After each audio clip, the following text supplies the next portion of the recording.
Welcome to Sabs podcast. I'm your host, sabrinasalvati. My special guest tonight is Misty Winston. She's probably the most popular Assange activist that I know. Misty, welcome back. What's going on?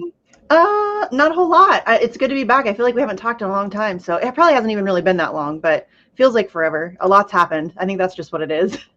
There's too much going on. So much going on.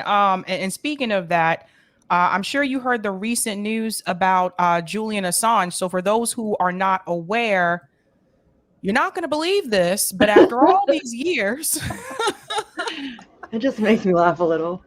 After all these years, journalists push Biden to free Julian Assange. Now, this is coming from mainstream media. I'm not talking about independent journalists here. So I just want to read this little tidbit here. And it says that on November 28th, the editors and publishers of 5 international media outlets released a joint letter under the title "Publishing is Not a Crime," calling on the U.S. government to end its prosecution of Julian Assange. The date was significant. 12 years prior, on November 28th, 2010, the same 5 newspapers, the New York Times, The Guardian, Le Monde, El País, and Der Spiegel, yeah, each published revelations in cooperation with WikiLeaks that made headlines around the globe. So, Misty, I have to get your take on this because, granted, this is after the Assange rally happened in DC, but there was also that same day there was a huge Assange rally in the UK where people joined hands around the parliament. I think there was like over 5,000 people there. Why do you feel this is happening now? Do you feel maybe that public pressure was pushed on them, onto these media outlets, or do you feel there's something else going on here? I mean, I'm always suspicious. I think that there's no question that you have to give credit to people who have been doing an immense amount of work to change like public consciousness on this issue. And we are starting to see that is shifting. Like we are starting to see where a lot of the smear campaigns that publications like the New York Times and like the Guardian have been helping to perpetuate for the past decade plus, that stuff's starting to fall away. We're starting to get more effective at combating a lot of the misinformation. And I just think that just generally, I think that once people are introduced to what's actually happening to Julian Assange and not like the noise, it's really easy to turn somebody into a supporter. Because it's very basic. But yes, I think that public pressure is for sure, but I'm always suspicious of other things that may be happening, that, there could be there's always ulterior motives, right? There's always an agenda being pushed. So the trick is just trying to figure out how you walk that line and use these things to your advantage while also pushing back where it needs to be pushed back and still raise support and all of that good stuff. Yeah, I'm really curious as well. And I'm also wondering too, do you think that he has heard this news? Because I'm not sure how often his family gets to visit him. I would say probably. I mean, because the letter came out on, what was it, Monday, I think, because Sunday was the 4-year anniversary of the Paul Manafort story being published in The Guardian, which we can get into in a bit. But and then Monday was the 12-year anniversary of the release of Cablegate, which is the 5. Just, I mean, you already kind of mentioned it here, but just to give context, the 5 signatories of this open letter of support were the 5 publishing partners of Cablegate. So these are all publications who publish the exact same stuff as WikiLeaks. I mean, they were publishing partners, you know what I'm saying? So the fact that he's, being held in Belmarsh prison and being persecuted, and they're not that I'm saying I want somebody from the New York Times in jail. I'm just saying that he shouldn't be in jail for, that's what he's in jail for. And it's crazy, prison. But yeah, so that's the context of it. So Monday was the 12-year anniversary of the release of Cablegate. And so that's where these 5 signatories came out, which, listen, it's good. I'm not like angry that these people came out in support of Julian Assange. It's always good when Assange is being talked about in mainstream media. It doesn't get enough coverage. You know that. I mean, you guys are one of, even in independent media, you and RBN are some of the few people that I don't have to like badger about it. You know what I mean? It gets very little coverage. So I'm always happy when it's talked about in mainstream press and when it's trending on Twitter and when it's, all of that stuff is great. But we also have to keep realistic about who these assholes are, right? The Guardian in particular has been smearing Assange for over a decade. They are a huge part of the reason why he is where he is. And there needs to be accountability for that. They just can't come out 12 years later and be like, yeah, we kind of support it. And even in the letter of support, Sabby, they smear him. Sorry, I'm going to rant. Go ahead. in the letter of support, there's like a paragraph where they talk about, and I'm paraphrasing here, each of these 5 publications, the ones that signed on to this letter, each of us, openly expressed our concerns about Julian Assange's conduct and in releasing unredacted cables. And Julian Assange didn't do that. It was 2 Guardian journalists. To the Guardian, they sign on to this letter with this paragraph where they're smearing him for the unredacted cable release. And that was David Lee and Luke Harding, who published the encryption key in its entirety in a book. And but then in this letter, they're smearing Julian Assange for doing that. And it's just not a reality. It's not what happened. So it's very, to me, it's the height of, it's just the lack of self-awareness and the revision of history. And it needs to be called out. It needs to be called out. I don't think that these people should get a pass in any way, shape, or form. That's right. Another thing they went on to say is a month ago in October, at the same time he was prosecuting Assange, Attorney General Merrick Garland announced that the Justice Department would formally ban the use of subpoenas, warrants, and court orders to seize reporters' communication records or demand their notes or testimony in an effort to uncover confidential sources in leak investigations. He boldly stated that the new regulations recognize the crucial role that a free and independent press plays in our democracy. Because freedom of press requires that members of the news media have the freedom to investigate and report the news, the new regulations are intended to provide enhanced protection to members of the news media from certain law enforcement tools and actions that might unreasonably impair news gathering. Now, one of the things that I heard too is that they're afraid that by prosecuting him under the Espionage Act, that it may set a dangerous precedent. How do you feel about that? Of course it does. He will be the first journalist ever charged under the Espionage Act. It destroy, like, we don't really have press freedom now, but this destroys any illusion of it. The fact that RBN can do it does. The fact that the gray zone can do it does. The United States, with this persecution, if we're being real, is the United States seeking global jurisdiction over information and journalism. That's really what this case boils down to. It's not about Assange. It's not about, it's so much bigger than that. And, the idea that this really does it sets a precedent that I don't think we can come back from.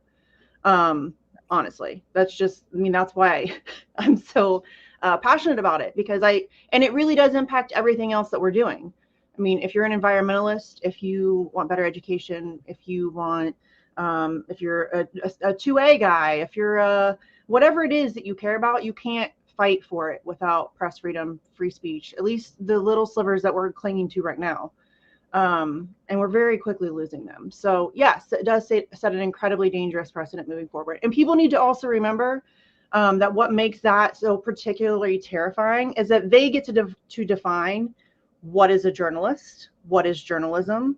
Yep. And that means it could come for anybody. If you have a blog and you publish something that they don't like or that embarrasses them, it could come for you. If you tweet, you could be labeled as a journalist. You know what I'm saying? Like this is such a power grab, and it's again, it's just one of those things that I don't think we can afford to lose this one. That's just my opinion. People it will come for me, but that's fine. To me, I think that this is one we can't afford to lose. That's right. And it kind of reminds me of, for people who are not aware, for those of you that are not on Twitter, there's another situation that's happening right now, like literally right now. So right before I went live, I saw this and I was like, holy crap. So right now, even Matt Taibbi is sending out a large Twitter thread revealing some of the stories that Twitter has been hiding or that Twitter has chosen not to release. So he started off as this thread says the Twitter files, and it's really long, but one of the stories is the Twitter Files Part 1, How and Why Twitter Blocked the Hunter Biden Laptop Story. Which we And all so, knew it was doing. I mean, yep, anybody paying attention, we knew that was happening. But now here's admission. Yes, that happened. exactly. Now this is confirmed. And Elon Musk is a part of this too, from what I understand, because this didn't happen when Elon Musk bought Twitter. This happened before. And so Matt Taibbi is right now, he's still tweeting, by the way, a long thread about some of the corruption that's been happening with Twitter, how like political parties also have had a say about the content that can be posted on Twitter. They've also had a say about which celebrities can say certain things and who can be removed. See, when I tell you guys, like, you have to follow the money. You have to see who's at the top and who's really making all these decisions. Because a lot of times people are like, well, Mark Zuckerberg censored me or Elon Musk censored me, but who told them to do The it? United So you States always have government to is follow censoring that. people. This is what makes me angry about this whole, because everybody tries to say, oh, well, Twitter's a private company. They can do whatever they want. That's garbage. There's no gray space between Twitter and our government. None. Zero. I mean, with Elon, it might be slightly, I don't know. I think Elon's just another billionaire. He's another distraction. He's, you know what I mean? He's definitely not some free speech warrior that's going to save us all, right? But we know for sure. We've seen it. They have gone on national television and asked social media companies to censor you. They can't do that. And people, it's just happening. Like we know that they are actively engaging with Twitter and with Facebook and with all the other social media companies, and they are working to censor narratives that that don't go with the official narrative on so many things. And the fact that more people are not angry about that and are not demanding that cease, and are the people who run cover for it, well, oh, they're a private company, they can do what they want. Stop that. That's ridiculous. They're no longer private companies. They are like full subsidiary of the United States government at this point. It's bad. That's right. That's right. And now you get to see all these things that are happening behind the scenes, because Matt goes on to say celebrities and unknowns alike could be removed or reviewed at the behest of a political party. That's Like, not all of okay. it's coming out. Yeah. All of it. All the things that we thought were happening, but Are I don't know happening. about you, I didn't It's have worse. proof. Yeah, it's worse. It's worse than, I mean, really, even that I thought, and I'm pretty doom and gloom about it. You know what I mean? Like it is just, I say it all the time, we're fucked. Like we're fucked. It's bad. And it just keeps getting worse, and everybody seems like, and then everybody wants to fight about Kanye. It's making my head spin. You know what I mean? Like yes, it is really bad. The United States government is, this is a massive monument. And this goes along with the Assange thing. They want full control over the narrative. They want to manufacture your reality for you, essentially. That's right. That's pretty terrifying. Right. That's another reason why, for people who are not aware, that's one of the reasons why YouTube changed their algorithm. That's why it's harder for you to find independent media. And you'll see like CNN and Fox News and ESPN, like they're pushed up in the algorithm. And also, why are they on YouTube anyway? Right. Like Well, and that's what's so frustrating about this is that, you know, people talk about fascism all the time, right? Like I'm called a fascist. I'm sure you've been called a fascist. And people talk about that all the time. And there's like Antifa. Where are you on this? Like this is legitimate fascism. The same people that own your media, own your government. You know, there is like, it's all like a big pharma being able to advertise on your news. Boeing, let me ask you, Sabrina, are you in the market for like a fighter jet? I am not. Well, I guess Boeing advertising on CNN. Nobody's buying Boeing's products, you know what I'm saying, except for the military industrial complex. But they do that so that they own the narrative. And it's getting worse, progressively worse. They're now taking complete control over social media and the algorithms and all of that stuff. And you know, I get called a conspiracy theorist, but it's happening right in front of us. It's happening. That's Julian right. Assange is a huge part of that. That's, you know what I mean? Like that is a huge kind of turning point, the Assange case. That's right. And you have to worry about safety too. Wary, thank you so much for this. Says Hope Matt has taken precautions for his safety. Yes. No joke. I was thinking the same thing. Yeah. I think he knows that though. Matt's a pretty smart guy. He's friends with Glenn Greenwald. Glenn Greenwald had to have security for some time. Probably still does and should. Yeah, that's what sucks, is that there's such a lack of support for journalists and for truth tellers, which is always really depressing to me. What we seem to do, I don't mean to, like, I realize I might be sounding a little preachy, but what we seem to do is we support truth tellers like 30, 40 years too late. You know what I mean? Like, we Mhm. don't support them in real time. We support them, like, now Daniel Ellsberg is fairly celebrated, right? Would have been cool if people had supported him in real time. Same thing with like Chelsea Manning. You know, people are now starting to turn, or Ed Snowden. You know what I mean? Of Mhm. public approval is starting to come around on these, but we need to support those people in real time. That's Um, right. and that's just not what That's we right. do. It's unfortunate. That's right.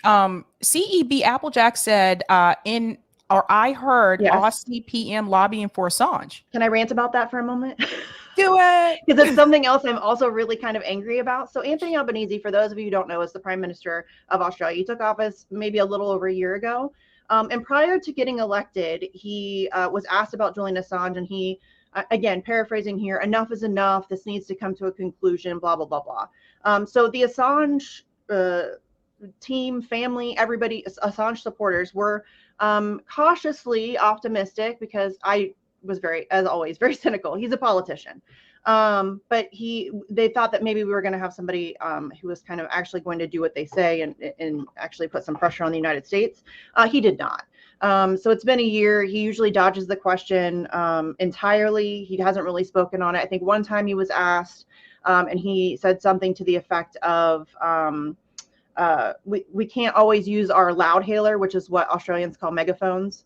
Something Mhm. like, we can't always use our loudhailers. Some things require quiet diplomacy, which is the last thing that this case needs. Like, it's been going on kind of in silence for a very long time. It needs all the megaphones. Like, Yeah. everybody needs to be screaming about it. So for like a year, he was pretty silent, and then I guess that would have been yesterday. One of the Monique Ryan, who's an MP in Australia, finally asked him in a formal setting what he intended to do for Julian Assange. And he gave some lame ass weak answer about how he doesn't support Julian Assange. But you know, this needs to come to a conclusion or whatever, which, listen, again, like with the Washington, or with the New York Times and the Guardian and Der Spiegel and all of them, I'm happy when this is talked about, right? It's the fact that he made a comment gets it talked about, and that's always good. But this is a weak ass answer. You know what I mean? He doesn't like, it's the whole I don't like Assange, but, and we don't care if you like Assange. He needs to take a very firm position on press freedom, really, and the fact that this is an Australian citizen who he has completely just left. He's being tortured to death. And Yep. you don't have anything to say about that. Like, he's being murdered in slow motion, and Anthony Albanese has nothing to say about that. But he claims now that he has brought it to, I think he said, American officials. We don't know who that is. We don't know to what extent he said anything, or how like firm he was on the issue. He could have just said Assange's name, and he could, you know, feasibly say that he brought it up. So I don't know. I don't even know if he really did. He doesn't say, but you know, it is what it is. And so again, I've said it a million times. Politicians are not going to save Julian Assange. The media is not going to save Julian Assange. It's going to take mass public pressure from people. You know, they've all screwed him over. The court system is surely not going to save him. It really is going to have to, like, people. That's right. That's right. And that's why, like, a lot of these protests are so important. I think, you know, going to the protest in DC, like, for me, like, that was a amazing experience. I Like, it love was, our events. I'm biased, but I love our events. You know what yeah, I mean? amazing experience. And I feel like, you know, I was like, wow, it's a lot of people, you I know, know, I'm like so there was happy. more people there than there were at the march last year, at least here from Medicare for All. There I were more was people. so happy, because honestly, that's by far the biggest turnout that we've had. And it always makes me sad. I get it. Like, especially it's like the time of COVID and all of that stuff, and lockdowns. And so getting people out was obviously going to be difficult anyways. Also, travel's really expensive, and people have, you know, two jobs, and they're trying to raise kids. And so I get, like, but it is just always depressing, because these are things that we need to be in the streets about, and we need to Yep. be coming together about. And it's really hard to get people to come out to events. And so the idea, and I mean, obviously it was bolstered by the fact that London was doing their massive event, like you mentioned earlier, where there was, 5 to 7,000 people surrounding Parliament. That's never been done before. I mean, how cool is that? And weird. Nobody's ever thought of doing that before. It's kind of weird. But it was the first time, apparently. And so our event was obviously bolstered by what they were doing as well. But we were kind of on our own in terms of hyping it up and getting our own speakers and all of that stuff. And it was like the turnout was amazing. I'm not like I keep saying it, I'm not lying. I got emotional when we first started marching and I saw that yellow ribbon and all of these people. And I'm like, this is amazing. And we lost Eric this year. So I was like thinking about Eric and how cool, like he would have loved that. You know what I mean? And I really did get emotional. It was really cool. And I'm hoping that we can continue to build on that and to capitalize on and to maintain kind of momentum for that. Because like it doesn't stop with Assange, right? We need people to be engaged in this, for journalism, period. I mean, it's like getting justice for Shireen Abu Akleh, or, you know what I mean? Like getting Daniel Hale out of prison. We need to get getting Leonard Peltier out of prison. We need to get him out of prison. Mumia, we need to get him out of prison. Like there's a lot of political prisoners. There's a lot of other fights to fight. And so like we need to maintain that kind of momentum, and it's hard. It's really, really hard. But we can't do any of those things unless we have the ability to speak and we have like press freedom and stuff. So I feel like this is like the front line for me, I also think it helped having someone like Roger Waters, who has like a huge platform, also being a voice for Assange as well. Like that, some people are just going to a Pink Floyd concert because they like Pink Floyd and they just want to hear the songs. But while they're there, they get another message. Yes.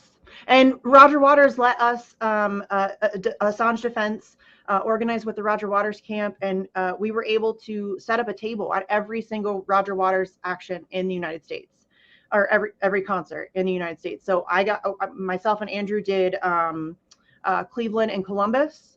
So we just we set up a table, we handed out flyers, we talked to people, we gave out like stickers and stuff. And obviously Julian Assange was featured in Roger Waters' show. Which was really cool because being in that room surrounded by people, and then he puts up onto the screen in giant like red and white, I think it's like red background with white lettering, "Free Julian Assange," and the crowd erupted. That was and like right before that he said something about Chelsea Manning. Everybody cheered for that as well. Like it was just so cool to be in that space and realize, because I mean sometimes you can get kind of bogged down by how hard it is, and you kind of forget, because I mean you deal with misinformation and trolls and all of that stuff, and you don't realize how much support there really genuinely is for this. And then to be in a space like that that's filled with people who are like cheering for Assange and for Chelsea Manning is so good. It was good for my soul. Have you had a chance to talk to, or do you know if anyone has had a chance to talk to Chelsea Manning and ask her about her opinion about the Julian Assange situation? She won't talk about it. It's unfortunate. Yeah, it's unfortunate. I don't know how much of that is that she just like maybe she's scared to talk about it. I could see that being a possibility. But she's just done, like, she said some not so nice things. I mean, not really super mean, but like just really has been kind of dismissive to what Julian is going through, and won't talk about it. And so, yeah, I don't know. It's weird. I mean, I still have obviously tremendous amount of respect for her, but I do wish that she would talk about it more. I mean, it's a very small club to be targeted like that, and she knows what that is. And it would be nice to see some solidarity somewhere in there, but there isn't any. So it's a little weird. That's interesting considering what she's been through. Yeah, it's sad. It makes me sad, honestly. I mean, I don't want it to be like I don't want to say it makes me lose respect for her, but it kind of does. I don't know her reasons, so I try to like give her benefit of the doubt because she's been through a lot. But it also, I mean, I'm not gonna lie, it does make me a little bit angry. Not angry, but disappointed. I'm not angry, I'm disappointed.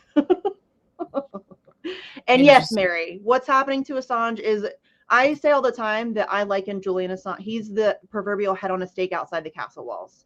That's what he is. He is And it's been a very effective message already. I think we all have seen the state of journalism recently. It's not great. And that is in large part because of the Julian Assange situation. And that's why we don't have as many whistleblowers, because of the Chelsea Manning situation. And so, yes, it is absolutely a warning to whistleblowers, to journalists, to truth tellers, to any dissent whatsoever. That is their way of saying, if you come for us, this is what we will do to you. That's right. That's right. Well, Misty, thank you so much. Again, I love your efforts. Like I said, you're one of the biggest Assange I'm supporters just that the I know. loudest. That's all.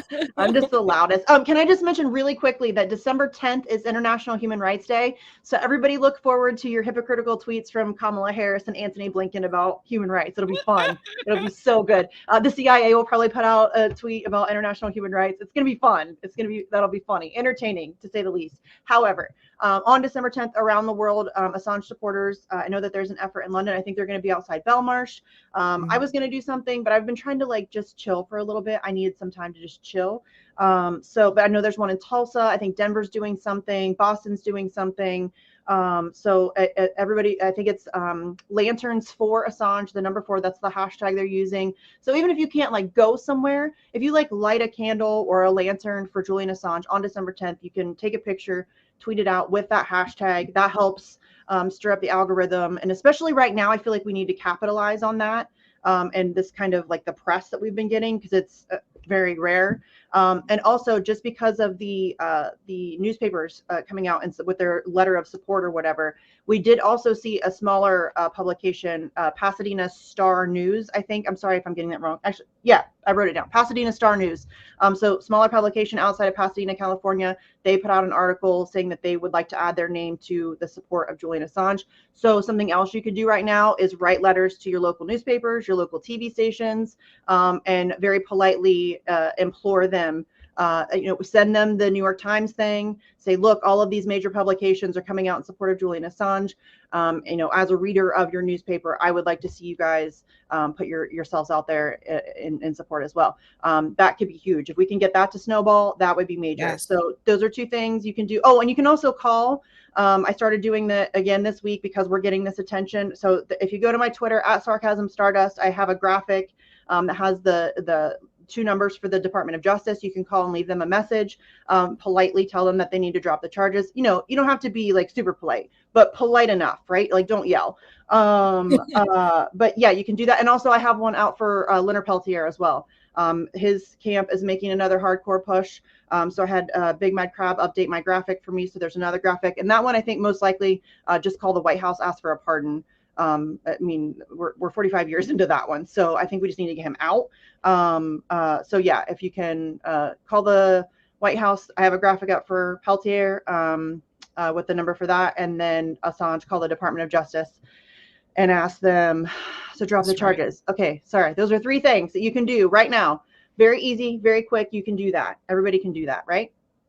That's right. That's right. I was going to say December 10th.